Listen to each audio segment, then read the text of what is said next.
இன்றைய ஆன்மீக பதிவு காஞ்சிபுரம் மாவட்டம் பொன் விளைந்த களத்தூர் அப்படிங்கிற கிராமத்தில் அருள்பாலிக்கக்கூடிய மீனாட்சி உடனுரை முன்குடுமீஸ்வரர் திருக்கோவிலை பற்றி தான் பார்க்க போகிறோம். அதாவது இந்த திருத்தலத்தில் சிவபெருமான் லிங்க வடிவில் இருந்தாலும் அவர் தலைப்பகுதியில் குடுமி போன்ற அமைப்போடு இங்கே இவர் காட்சி தரார். இது ஒரு தனி சிறப்பாக இந்த திருக்கோயிலை சொல்கிறாங்க. ஏன் அப்படின்னு சொன்னால் சிவபெருமானுடைய தலைப்பகுதியில் குடுமி போன்ற அமைப்புடன் இருக்கக்கூடிய ஒரே திருக்கோயில் இந்த திருக்கோயில் மட்டும்தான். உலகத்திலே வேறு எந்த திருக்கோயிலும் இது போன்ற அமைப்பு இல்லை அப்படின்னு சொல்லப்படுது.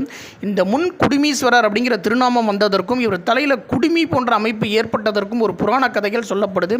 அதற்கு என்ன கதைகள் அப்படின்னு சொல்லி பார்த்தீங்கன்னா, முன்னொரு காலத்தில் இந்த நகரத்தை ஆண்ட அரசன் ஒரு நாள் இந்த கோயிலுக்கு பூஜைகளை மேற்கொள்ள வந்ததாகவும், அந்த பூஜைகளை மேற்கொள்ள வந்த அன்னைக்கு காலையில் இந்த திருக்கோயிலுடைய அர்ச்சகர் காலையிலேயே சிவபெருமானுக்கு பூஜைகளை மேற்கொண்டுட்டு அவருக்கு அணிவித்திருந்த பூமாலைகளை எடுத்துக்கிட்டு தன்னுடைய வீட்டுக்கு போயிடுறாரு. வீட்டுக்கு போய் தன்னுடைய மனைவியார்கிட்ட அதை கொடுத்து தலையில் சூடிக்கொள்ள சொல்கிறாரு. அவங்களும் அதை தலையில் சூடிக்கொள்கிறாங்க. ஆனால் அந்த நேரம் பார்த்து அவர் அன்னைக்கு கோயிலுக்கு வழிபாடை மேற்கொள்வதற்காக வர்றாரு. இதை தெரிஞ்சுக்கிட்ட நிர்வாகம் அர்ச்சகருக்கு அந்த செய்தியை தெரியப்படுத்துகிறாங்க. உடனே அர்ச்சகர், அரசன் வந்திருக்காரே, சிவபெருமானுடைய மாலைகள் அவர் கழுத்தில் போடணுமே, நம்ம மனைவிக்கிட்ட அதை கொண்டு வந்து கொடுத்து அதை தலையில் வச்சுக்க சொல்லிட்டோமே அப்படின்னு சொல்லிட்டு தான் மனைவி வச்சிருந்த பூமாலைகளை எடுத்துக்கிட்டு அவர் திருப்பி கோயிலுக்கு போகிறாரு. பூஜைகளை மேற்கொண்டுட்டு தன் மனைவி தலையில் வைத்திருந்த பூமாலைகளையே சிவனுக்கு வைத்திருந்த மாலைகள், அதாவது அவருக்கு பூஜை செய்த மாலைகள் அப்படின்னு சொல்லிட்டு அரசனுடைய கழுத்தில் போடுறாரு. போடும் பொழுது அந்த மாலையில் ஒரு முடி இருக்குது. அதை பார்த்த அரசன் சிவபெருமானுக்கு அணிவித்த மாலையில் எப்படி முடி இருக்குது அப்படின்னு சொல்லி அர்ச்சகரை கேட்குறாரு. அதற்கு அவர் சிவபெருமானுடைய தலைப்பகுதியில் கொடுமுடி இருப்பதாகவும், அந்த கொடுமுடியில் இருந்த ஒரு பகுதி தான் அந்த மாலையில் இருந்ததாகவும் சொல்கிறாரு. இதை நம்பாத அரசன், எங்கள் சிவபெருமானுடைய தலையில் கொடுமுடி இருப்பதாக சொன்னீங்களே, அந்த கொடுமுடியை காமிங்க அப்படின்னு சொல்லி கேட்குறாரு.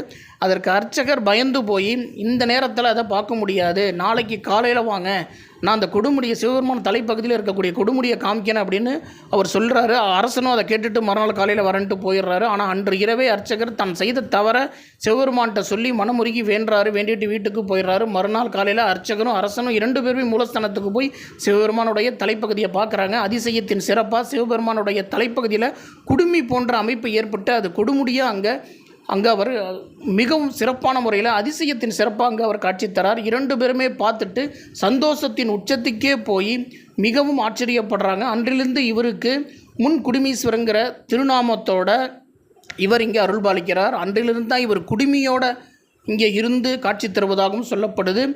வாய்ப்பு இருக்கக்கூடியவங்க இந்த திருக்கோயிலுக்கு போய் சிவபெருமானுடைய அருளை பெறுங்க. மறந்துடாமல் நம்முடைய சேனலை லைக் பண்ணி ஷேர் பண்ணி அருகில் உள்ள பெல் பட்டனை ப்ரெஸ் பண்ணி ஆல் அப்படிங்கிற ஆப்ஷனை செலக்ட் பண்ணிவிடுங்க.